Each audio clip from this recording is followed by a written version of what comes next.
रहा है 2024 के चुनाव को लेकर के बीजेपी से आपका गठबंधन है, कितनी सीटों आपको मिल रही हैं, किस तरीके से आप देखें? देखिए 2014 में लोकसभा चुनाव प्रस्तावित है, हम सभी जानते हैं, और हमारे एनडीए गठबंधन की शानदार जीत हर सीट पर सुनिश्चित हो, उसके लिए हमारी अपनी पार्टी, अपना दल के संगठन में भी निरंतर मजबूती आए, इसका प्रयास हम कर रहे हैं। लगातार पार्टी के विभिन्न मंडलों में, जिलों में इसी प्रकार बड़ी बड़ी जनसभाओं का, कार्यक्रमों का आयोजन किया जा रहा है।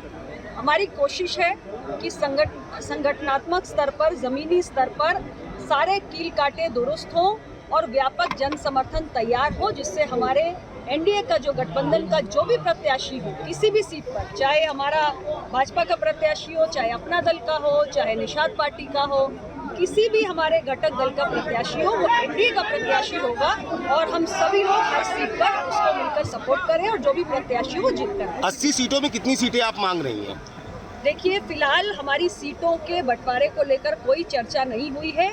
हम हर सीट पर मजबूती से संगठन को तैयार कर रहे हैं, क्योंकि मैंने पहले भी आपसे कहा, हमारा लक्ष्य बड़ा है कि एनडीए का गठबंधन उत्तर प्रदेश के अंदर सारी सीटों पर अपनी जीत दर्ज करे, और इसलिए प्रत्याशी चाहे भाजपा का हो, चाहे अपना दल का हो, चाहे निषाद पार्टी का हो या राजभर जी की पार्टी का हो, हमारे एनडीए के किसी भी सहयोगी दल का साथी जिस सीट पर जो मजबूत है वो उस सीट पर लड़ेगा।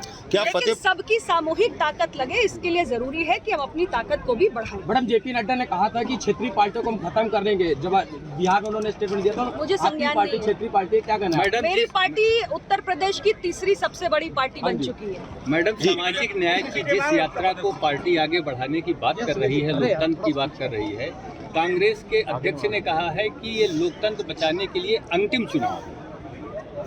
देखिए, ऐसा है कि उन्होंने क्या कहा है इस पर मैं टिप्पणी नहीं करूंगी, क्योंकि क्या है कि देश आज,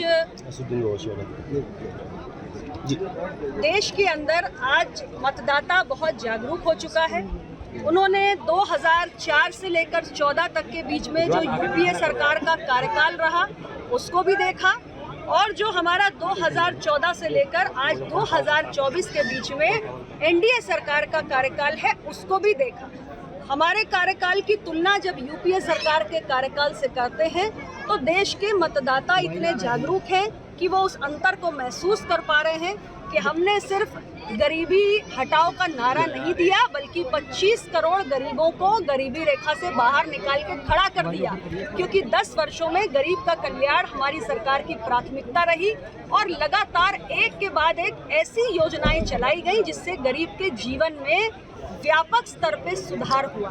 सामाजिक न्याय से जुड़े हुए ऐसे कई फैसले जो यूपीए सरकार की कार्यकाल में निरंतर बरसों तक लटके रहे, उन सारे मसलों का समाधान हमारी सरकार ने किया, और उसका एक बहुत बड़ा उदाहरण है जो ओबीसी आयोग के पास कॉन्स्टिट्यूशनल स्टेटस नहीं था, जो मांग यूपीए सरकार के कार्यकाल में भी उठती थी, लेकिन तब इन्हें याद नहीं आई, ना इन्होंने इसका समाधान किया। वो काम कॉन्स्टिट्यूशनल अमेंडमेंट लाके हमारी सरकार ने किया।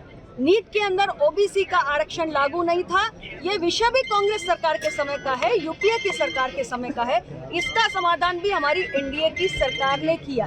तो जनता बहुत जागरूक है और वो पिछले 10 वर्षों को और उससे पहले के 10 वर्षों को उसकी तुलना करके ये समझ चुकी है कि उसका हित कहाँ है, और इसलिए पूरे विश्वास से अपने कार्यों के आधार पर मैं ये कह रही हूँ कि देश के अंदर तीसरी बार मोदी जी के नेतृत्व में एनडीए गठबंधन की सरकार बनने जा रही है। अपने आप को अलग कैसे पाते हैं, क्या समझ? मैंने तो अपने वक्तव्य में समझा दिया कि अपना दल कैसे अलग है।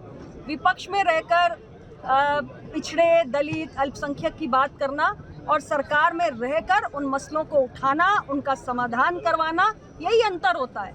आज अपना दल सरकार में रहकर इन मसलों को उठाता आया है जो पिछड़े, दलित, कमजोर वर्गों से जुड़े हैं, और उसका सबसे बड़ा उदाहरण है नीट की परीक्षा में ओबीसी का आरक्षण पीजी के एडमिशन्स में लागू नहीं था।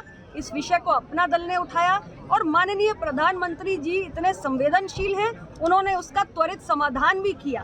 तो जो पार्टियां पहले सामाजिक न्याय की बात करती थी, यूपीए सरकार को सपोर्ट कर रही थी, उन्होंने क्यों नहीं इस विषय को उठाया? उनको किसने रोका था? वो उठा सकते थे, समाधान करवा सकते थे, लेकिन तब वो सत्ता में थे, इसलिए याद नहीं आया। विपक्ष में तो याद आ रही है। आज का जो मैम, असरुद्दीन ओवैसी को लेकर के किस देख रहे हैं? इस वक्त लगातार वो विवादित बयान देते चले जा रहे हैं, वो हिंदू मुस्लिम कहीं ना कहीं पे कराने पे लगे हुए हैं। सरकार विकास की बात कर रही है। आपने कहा 25 करोड़ लोगों को हमने गरीबी रेखा से ऊपर कर लिया।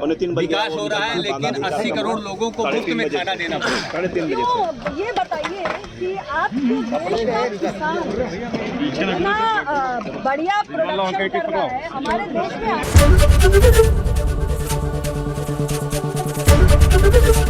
एबीपी गंगा, खबर आपकी, जुबान आपकी।